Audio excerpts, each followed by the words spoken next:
Good afternoon, Ma'am Elizabeth. Yes, welcome to the 30th Street. How are you today, Ma'am? I'm fine. I'm happy that I have seen him. And he's okay, but he's so thin.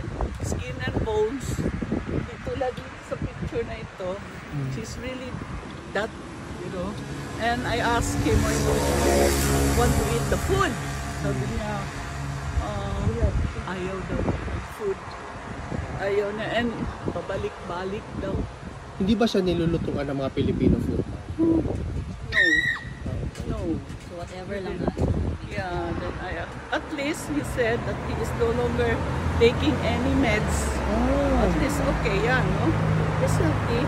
Parang tingin ko ha, he's healthy, but as an old man, You never know. yeah, tulad mahina na maglakad, you know. Yan na. But how is he with the weather, Ma'am, lately? Kasi sobrang init ng weather lately. Yeah, I told him, sabi ko, malamig. Sabi niya, may init naman. Sabi ko, malamig pa rin para sa akin. Sabi niya, sabi niya, kasi matanda ka na. Yun ang sabi niya. Pero mag-exercise naman si President. Hindi po rin. Gusto lang niya mag-sleep. Gusto lang niya manood ng TV. Yan, after daw the TV, sleep na naman daw siya. Yun lang. Yun ang ganun. At saka nagbabasa naman siya ng libro, Ma'am. Yeah. Babasa din. Pero not so much. Gusto niya yung TV. She was asking about how is Davao, ganon. Okay ba daw si Basti sa kanyang kwan because he is the mas acting mayor, diba? So, sabi ko, okay naman. There's no problem. Sabi ko, when your grandson is also the vice mayor, sabi ko, then the other one is the congressman, the second district. And he also asked me, did the Hugpong daw won? Sabi ko, yes. Most of them are from Hugpong.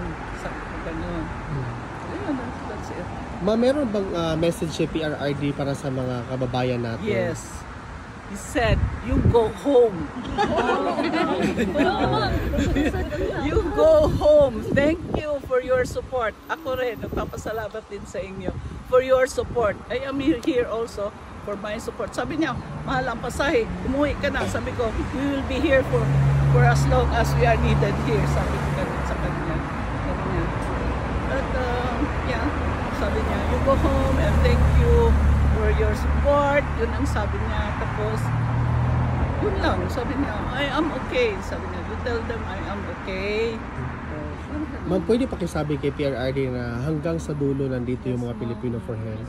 Kahit umulan, mag-snow, bumagyo, hindi talaga kami aalis. You are so amazing. Yan talaga masabi ko sa inyo. You are so amazing. Thank you. Yung mga rallies ninyo, sometimes I cry.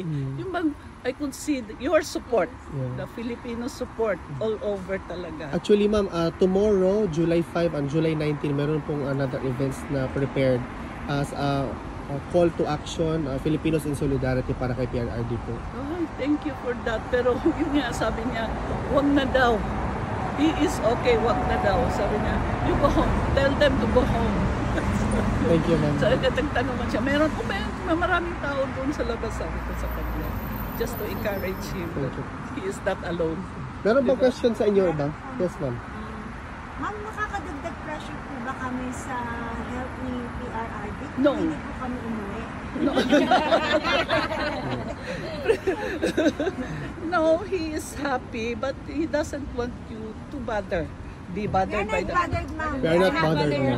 It is our honor na ginagawa namin to kasi nag-sacrifice siya before. It is our bit as a Filipino right now. Thank you talaga, Ma'am. Kasi po, Ma'am, personally, wala po talaga akong pinapaliwan na politics. In honor of my father, tas lalo pa si former president as a president. Para sa akin, Mama, I do this for the country.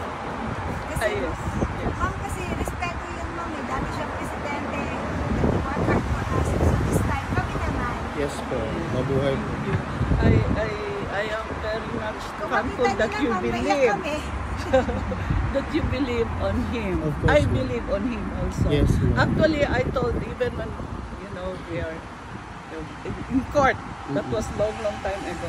I said, he is a good leader. That was the term that I said to the judge. He is a good leader. But there is something wrong. May flaw siya eh.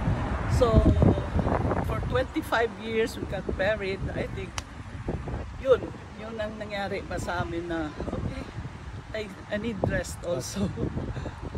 Parati na ako nagkakasakit, I have already my operations, So, But Ma'am Elizabeth, Yeah.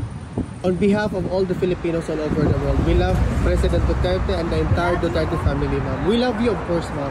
Maraming salamat po, ma'am. thank you. Thank you po. Thank you po. Sino pong gusto mag-picture? Pwede po magpa-picture. Okay, ma'am, picture mo. Sige.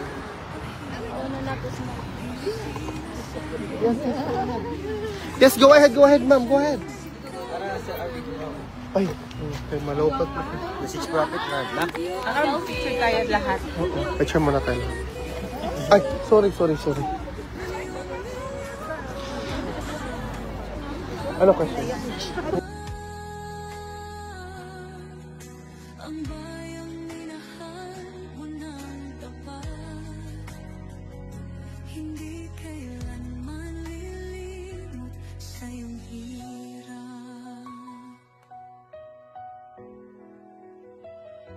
Ilang taon mong isinakripisyo, kapayapaan, kaunlaran para sa Pilipino.